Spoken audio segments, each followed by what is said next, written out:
Olá, pessoal. Estou aqui para apresentar para vocês esse trabalho chamado Recepções e Traduções Contemporâneas dos Clássicos como Metaformas.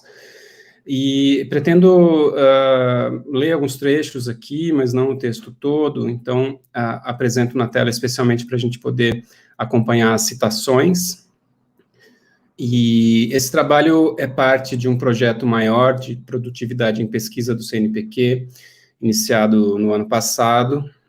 que prevê a tradução integral das metamorfoses do Ovídio e um trabalho de crítica e recepção, mas também de um desdobramento desse projeto que, se tudo der certo, deve acontecer na forma de um pós-doutorado na UFMG, com a professora Tereza Virgínia.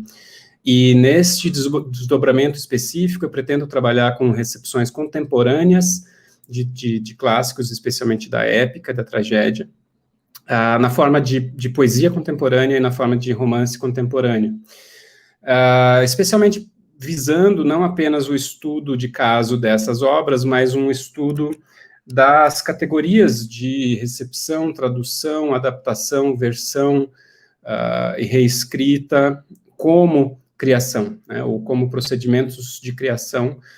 numa chave específica que eu estou chamando de metaformas, que vai ser apresentada mais ao final do trabalho. Para começar a pensar um pouco nessa discussão, eu parto da tentativa de superar a dicotomia que eu chamo aqui de simplista e também paradoxal, entre tradução de um lado, porque é primeira, porque é fiel, embora seja subserviente ao original, e de outro lado, a adaptação ou versão, que em geral é considerada como secundária do ponto de vista hierárquico, porque com relação à tradução, porque é mais livre, embora seja considerado autoral, né, do ponto de vista de quem assina o trabalho. Então, o que eu quero fazer é avançar para além dessa dicotomia e mostrar que existe uma instabilidade genérico-ontológica, como eu chamo, ou seja, de gênero e de natureza dessas obras, muitas vezes determinada pela sua autodeterminação ontológica, ou seja, por aquilo que o próprio autor, tradutor, reescritor diz a respeito da obra, e como ele categoriza essa obra, como ele performa essa obra do ponto de vista ontológico e genérico, e também do ponto de vista de paratextos editoriais, do ponto de vista da crítica e assim por diante. Então, não se trata simplesmente de categorizar obras, mas de pensar a relação dessas obras com seus processos criativos e nos modos como elas se articulam. Então, eu começo com alguns exemplos, o exemplo do livro Memorial, da Alice Oswald, uma poeta bastante importante, e esse livro de 2011 é um livro de poesias autorais, mas baseadas em figuras heróicas que aparecem na Ilíada,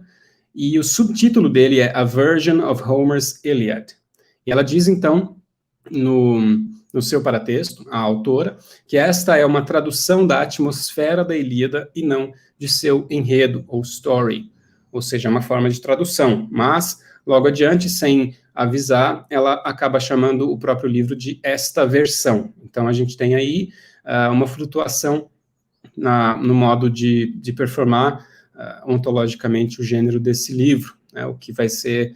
importante para a gente pensar o que acontece depois. Outros exemplos da mesma natureza são a coletânea War Music, do Christopher Logue, que é um projeto longo, de várias décadas, que sai publicado num volume só em 2016, que é um poema que reescreve a Ilíada, né, na forma de poesia autoral do Christopher Logue, e que é muito, muito, muito interessante. Ou mesmo numa forma um pouco mais radical, no romance Nossa Senhora daqui, da Lucy Colin, uma autora curitibana também com uma carreira bastante consolidada, que é um romance que é basicamente uma espécie de reescritura da Eneida do Virgílio, mas do ponto de vista estrutural e não do ponto de vista do enredo, do ponto de vista da reapropriação de temas importantes como dos refugiados ou dos imigrantes que aparecem tanto na obra dela quanto na obra do Virgílio, e que a própria autora, numa conversa pessoal, descreveu para mim como uma epopeia de bolso. Para pensar num outro exemplo que é importante, nós temos o romance da Ursula Le Guin, chamado Lavínia, publicado em 2008, que ainda não tem tradução para o português, que é um romance autoral, baseado na no enredo da segunda metade da Eneida do Virgílio, e que tem como protagonista e narradora em primeira pessoa a heroína Lavínia, né, a princesa filha do rei latino, que vai se casar com Enéas, e que no próprio poema do Virgílio não fala, né, ela não tem nenhuma fala. Embora aqui nesse romance ela fale, e perceba, inclusive, que ela é a criação de um poeta, que ela é uma criação autoconsciente do seu estatuto de criação. É um romance bastante interessante por conta disso. Num dado momento ela diz à personagem, né, como parte do romance, que é a tradução livre minha: eu sei quem eu fui, posso te dizer quem eu teria sido, mas agora eu só existo nessas linhas de palavras escritas. Não estou certa da natureza de minha existência e me espanto de me achar aqui escrevendo. Eu falo latim, é claro, mas eu cheguei a aprender a escrever? Parece improvável. Certamente alguém com meu nome, Lavínia, existiu, mas ela deve ter sido tão diferente da minha ideia de mim mesma, ou da ideia do meu poeta sobre mim, que só me deixa mais confusa pensar nela. Até onde eu sei, foi o meu poeta que me deu qualquer tipo de realidade. Então, esse eu sei quem eu fui pode nos lembrar, por exemplo, da autoconsciência ficcional do Édipo, da Medeia do Sêneca, que meio que se reconhecem como instanciações de outros Édipos, de outras Medeias, ou mesmo do Hamlet, do Rainer Müller, que começa com Ich war Hamlet, eu fui Hamlet, depois de ficar 20 minutos em cena em silêncio. Para pensar um pouco na flutuação e na instabilidade ontológica da natureza dessa obra, a gente pode pegar um trecho do pós-fácil, bem perto do fim do livro, em que a autora diz, agora a autora comentando a sua obra: sua poesia de Virgílio, é tão profundamente musical, sua beleza é tão intrínseca ao som e à ordem das palavras, que é intraduzível. Nem mesmo Dryden ou Fitzgerald puderam captar a magia. Mas o desejo de um tradutor de identificar-se com o texto não pode ser reprimido. Isso é o que me impeliu a pegar algumas cenas, algumas ideias, alguns prenúncios do poema épico e transformá-los em um romance, uma tradução em uma forma diferente. Parcial, marginal, mas ao menos em intenção, fiel. Mais do que todo o resto, minha história é um ato de gratidão ao poeta, uma oferenda de amor. Então aqui a gente vê que, embora claramente se trate de um romance autoral e que não poderia ser descrito como uma tradução do ponto de vista técnico ou como uma adaptação, os termos com os quais a própria autora discute ou coloca em questão a natureza da sua obra incluem a ideia de tradução ou de traduzir em uma outra forma e ainda assim, embora parcial, marginal, uma tradução fiel, uma tradução que é resultante de um desejo amoroso, de um desejo do tradutor de se identificar com um texto que, como ela mesma disse acima, é intraduzível, ou seja, um texto intraduzível que se traduz efetivamente, embora numa outra forma, representa muito claramente para nós o elevado grau de instabilidade das categorias tradicionais que nós possuímos. Eu posso referenciar brevemente aqui também o esforço crítico-teórico da Barbara Cassin, filósofa francesa, e de um grupo de cerca de 150 colaboradores que produziram em 2004 uma obra chamada Vocabulário Europeu das Filosofias, Dicionário dos Intraduzíveis, que por si só também é uma tentativa de lidar com a ideia fundamental de que muitos conceitos e palavras do campo filosófico e do campo do pensamento são, em essência, intraduzíveis e, no entanto, não deixam jamais de ser traduzidos, né? Jamais cessam de ser traduzidos e não traduzidos. Então, essa ideia de colocar em questão a possibilidade da tradução e a intraduzibilidade, ao mesmo tempo traduzir, embora conscientemente fazer isso de uma maneira que perceba a própria impossibilidade inerente ao ato tradutório, é o que se coloca aqui. A propósito, o Dicionário dos Intraduzíveis da Barbara Cassin está sendo traduzido também, e tem sido traduzido para muitas línguas, e o grupo brasileiro que faz essa tradução, do qual faço parte, já publicou um volume pela Editora Autêntica e está trabalhando na tradução de todo o restante do dicionário. Muito bem, então, passando para um próximo exemplo, eu menciono a Antigone, da Anne Carson, que é uma tradução autoral, uma criação autoral e uma tradução ao mesmo tempo, né, que é uma peça da própria Carson que se identifica com uma tradução de Sófocles, embora seja radicalmente diferente de Sófocles em muitos aspectos, ao mesmo tempo mantendo estrutura e enredo quase que inalteráveis. Então, a gente tem aqui também um exemplo de desestabilização profunda da noção de tradução, e eu discuti isso em outro trabalho recente com a minha orientanda Júlia Raiz do Nascimento, em Nascimento e Gonçalves, 2019, num texto que foi publicado na Revista Clássica. Nós discutimos o estatuto tradutório dessa peça e a sua posição dentro desse problema. O que é bastante interessante com relação a essa peça é que o paratexto nos diz algumas coisas importantes para entender o seu estatuto, ou pelo menos colocar em discussão o seu estatuto. O fato de ela ter um título diferente da peça de Sófocles, em que a gente tem a palavra Antígona, mas ao mesmo tempo um sufixo "nik", que é explorado e explicado pela autora na sua tradução e no seu comentário sobre ela,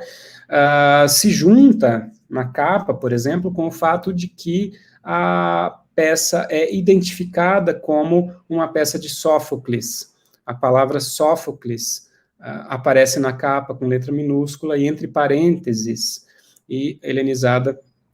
na forma Sofocles com PH e KL. E logo abaixo, Anne Carson figura como tradutora. A gente teria dificuldade em defender que se trata efetivamente de uma tradução no sentido mais tradicional da dicotomia apresentada anteriormente, mas ao mesmo tempo a autora faz questão de chamar a atenção para o estatuto tradutório dessa obra. Portanto, o que parece estar de fato em jogo é a possibilidade da metamorfose constante de muitos textos em outros textos, um procedimento permanente de alusão, intertextualidade, paródia, adaptação e reescrita que, com ou sem reconhecimento direto das fontes pelos autores e autoras, selecionam formas anteriores e formas de metamorfosear-se em novas formas, como executa o vídeo em forma e conteúdo em suas metamorfoses, por exemplo. Portanto, a partir daí, eu começo a propor essa categoria que eu menciono no título, essa categoria de metaformas, em que eu subverto a palavra metamorfose, utilizando um prefixo grego e um radical latino, para também desestabilizar a sua natureza já tradicionalmente aceita como a de metamorfose, ou metamorfose, por exemplo, de lagarta em borboleta, ou de metamorfoses como aquelas que aparecem no Ovídio, de árvores, de pessoas em árvores, ou de deuses em outras coisas, e assim por diante, e começo a colocar em questão a natureza criativa do processo metamórfico, resultado aqui de um processo que eu chamo de uma energeia, ou seja, ao contrário de ergon, o trabalho, energeia, o processo que não cessa de produzir projeções sempre iguais e diferentes a si mesmas, como os simulacros de Lucrécio e Deleuze. Da mesma maneira, o trabalho crítico e tradutório se assemelham na medida em que produzem imagens de repetição e diferença a partir dos seus pontos de partida, estes também sempre em movimento. De uma tradução como crítica haroldiana, a categoria já bastante conhecida de Haroldo de Campos, podemos passar a uma crítica como tradução e agrupar os resultados em uma categoria maior, a de criação. Criação, contudo, não pode vir ab nihilo. Tanto Lucrécio, em seu materialismo antideterminista estrito, quanto Ovídio, em sua celebração da metamorfose como categoria ontológica pré-existente aos seres e subjetividades produzidas por seus processos de metaformação, nos apresentam modelos de criação constante a partir do fluxo de diálogo atento entre textos e subjetividades, do qual a tradução stricto sensu é o exemplo mais óbvio, e talvez apenas um desses muitos exemplos. Resta, então, ampliar o uso do conceito de tradução para repensar a crítica e a criação literária sob novas lentes metafóricas, como a metamorfose, a antropofagia, o anti-aristotelismo, etc. São coisas que eu faço no meu projeto. Para pensar um pouco mais especificamente essa ideia, eu passo para a análise de um trecho específico, curto, das metamorfoses do Ovídio, o proêmio e o início do relato da criação do mundo, os 35 primeiros versos, em que eu apresento 4 diferentes traduções, seguindo uma espécie de progressão numa escala que abandona a dicotomia tradicional de tradução e não tradução, ou tradução e adaptação, e que problematiza esse mesmo conceito. Eu apresento primeiramente uma tradução minha examétrica, ou seja, em exâmetros brasileiros, que está em andamento, e que, nesse sentido, procura fidelidade ao ritmo, fidelidade ao texto, especialmente à sintaxe, à morfossintaxe e ao léxico ovidiano, né, numa proposta de recriação poética, que ao mesmo tempo se vê como uma tradução stricto sensu, e depois apresento a tradução do Rolfe Humphreys, do século XX, que também é poeta, e que também traduziu, por exemplo, Lucrécio, Virgílio, Marcial, Juvenal. A tradução do Lucrécio dele, que é muito linda, se chama The Way Things Are, ao invés de Sobre a Natureza das Coisas, né? Como as coisas são, o jeito que as coisas são. E, finalmente, uma reescrita poética do Ted Hughes, é um poeta muito famoso, muito importante do século XX, que publicou um livro chamado Tales from Ovid, em que ele escreve poesia autoral a partir de Ovídio, from Ovid, e, por fim, um ensaio inicial de uma criação autoral, que eu chamo de metaforma, para esse mesmo trecho da minha lavra, e que faz parte desse projeto de simultaneamente traduzir e recriar Ovídio em duas formas diferentes. Como o tempo é escasso e eu não pretendo passar muito do tempo que me foi concedido, eu vou ler apenas trechos dessas traduções e deixo, enquanto eu leio essas traduções na tela, embora eu esteja chamando de traduções, a gente tem aqui uma discussão importante a fazer, e encerro na sequência. Então, o início da minha tradução examétrica. Formas o espírito impele que eu conte, mudadas em novos corpos. Deuses, o empenho, pois vós também as mudastes, meu inspirai, e desde as primeiras origens do mundo, aos meus tempos conduzi um poema perpétuo. Antes do mar e terras e céu que tudo recobre, única era a face da natureza por tudo, que chamava-se caos, uma massa rude e confusa, nada além de um peso inerte e de todo adensadas, mal coligadas em discórdia as sementes das coisas. Nem havia um titã derramando suas luzes no mundo, nem restaurava a Febe seus novos chifres crescentes, nem pelos ares circundantes a terra pendia, equilibrada em seu peso, nem com os braços ao longo dos limites da terra rodeava Anfitrite. Mesmo que houvesse o ar, a terra, o mar e o éter, não sustentava a terra, os pés, as ondas, o nado, ar carecia de luzes, nada em sua forma ficava. Tudo a tudo obstava, pois em um único corpo, todo o frio conflitava com o quente, com o úmido, o seco, mole com duro, coisas sem peso com coisas pesadas. Paro aqui por conta do tempo e confio em vocês para acreditarem que essa tradução seria aquela que eu considero, entre aspas, a mais próxima daquilo que normalmente se entende por tradução fiel, etc.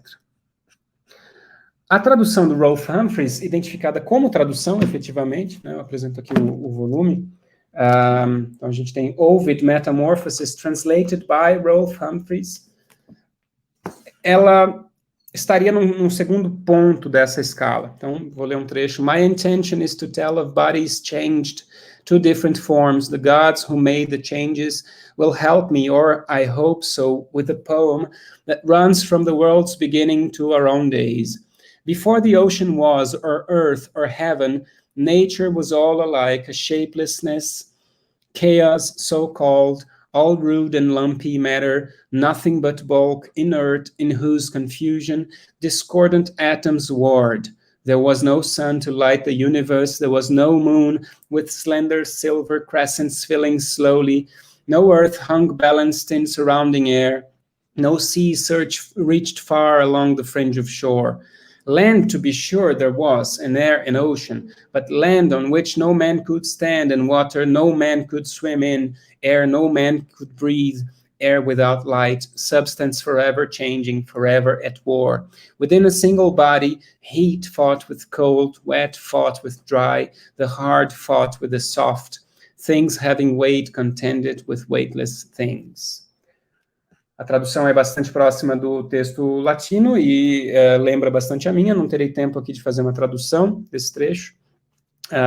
mas ela já apresenta bastante liberdade com relação ao original, pelo fato de que nós temos aqui um poeta traduzindo, e um poeta que traduz na forma de poesia, e um poeta que toma liberdades poéticas com relação ao texto, ainda que se mantenha dentro da categoria de tradução, tanto do ponto de vista editorial, quanto do ponto de vista da sua proposta de autodeterminação ontológica do texto. O que é diferente do caso do Ted Hughes, que escreve um livro chamado Tales from Ovid, em que vários trechos do texto das Metamorfoses são inspirações poéticas para a sua criação. No entanto, a gente vai ver, depois da leitura desse trecho do Ted Hughes, que, embora o poeta Ted Hughes escreva algo que ele considera poesia autoral, ele continua mantendo uma proximidade grande com relação à narrativa ovidiana, pelo menos no trecho que eu vou ler para vocês, e comparando a sua escrita poética com a tradução poética do Rolfe Humphreys, nós vemos muitos procedimentos comuns e afastamentos com relação ao texto latino que são mais ou menos da mesma ordem. Então, a gente tem uma diferença que é ligada ao modo como o próprio autor concebe a sua obra, ou a sua tradução, muito mais do que com relação ao próprio conteúdo. Leia um trecho, então.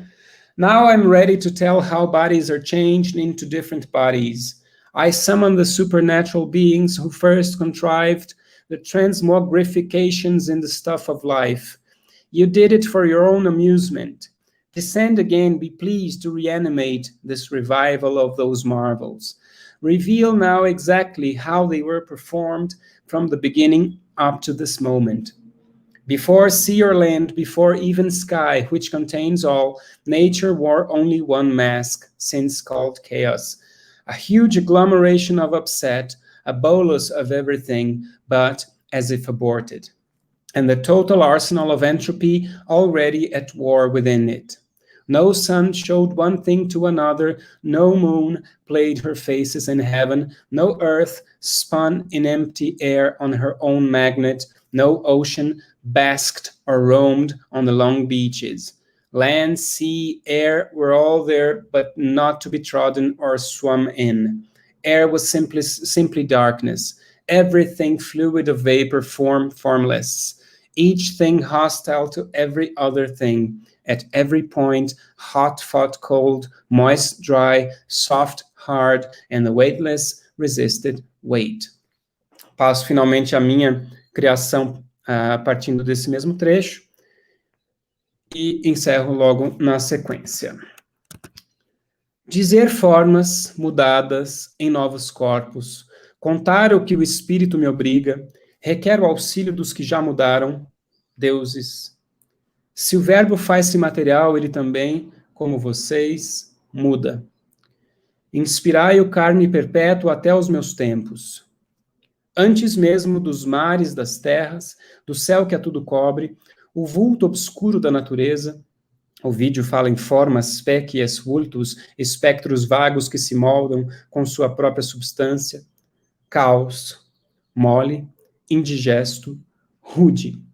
Congesto em um só ponto, puro peso, discórdia amontoado de átomos, desarmonizava a concórdia, o sêmen das coisas. Não tinha lua, não tinha nada, nem sol era titã, estrela ou bola, nem a terra. Mas, em meio ao ar, um disco quase não parava em pé, talvez por falta dos suaves braços de Anfitrite ao seu redor. Titã, Poibe, a deusa mar, primeiros deuses, no relato ovidiano, fornecem a matéria de tudo que se escreve desde então. Se havia terra, mar e ar, nela não se podia parar, era instável. Ele nada levava, inatável, e o ar intransponível pela luz. Se me permite, eu te defino o caos como aquele em que todos os corpos mantêm sua forma, antes do qual nada, aguardando um desvio mínimo, menor do que se pode perceber, que ao deixar incerto, nosso poeta faz questão de permitir a dedução de que ocorre apenas num tempo incerto, em certo local, quando, enfim, tudo cessa de obstar a tudo, e dentro ou fora dão lugar ao mero fluxo, o movimento. Não tenho tempo de explorar as diferenças entre essas quatro versões, entre aspas, do mesmo trecho latino, mas eu tento, a partir delas, trabalhar com a discussão a respeito da impossibilidade de utilizar apenas a discussão ou apenas a conceitualização dicotômica e binária que opõe traduções de adaptações e, portanto, também de criações, para falar da natureza do resultado dessas obras. No texto, que talvez eu consiga disponibilizar posteriormente para vocês, eu faço isso um pouco mais detidamente, mas o que se apresenta efetivamente é um projeto de exploração de outros textos dessa mesma natureza, como, por exemplo, o romance O Último Mundo, de Christopher Ransmayr, um autor austríaco, romancista, que reescreve as Metamorfoses do Ovídio na forma de romance contemporâneo também, ou exemplos mais próximos de nós, como os livros tem aqui da Rachel Hadas, Songs for Camilla, que é um livro de poesias autorais baseadas em trechos identificados e citados como epígrafe original latina da Eneida do Virgílio, ou então exemplos como obras recentes de Guilherme Flores, Leonardo Antunes, Sérgio Maciel, Mônica de Aquino e outros poetas e escritores contemporâneos que têm trabalhado com essa categoria de recriação, de alguma maneira, ou de tradução como criação. Fico por aqui, portanto, espero poder apresentar mais vezes resultados desse trabalho e espero que vocês tenham gostado e que tenham um bom evento.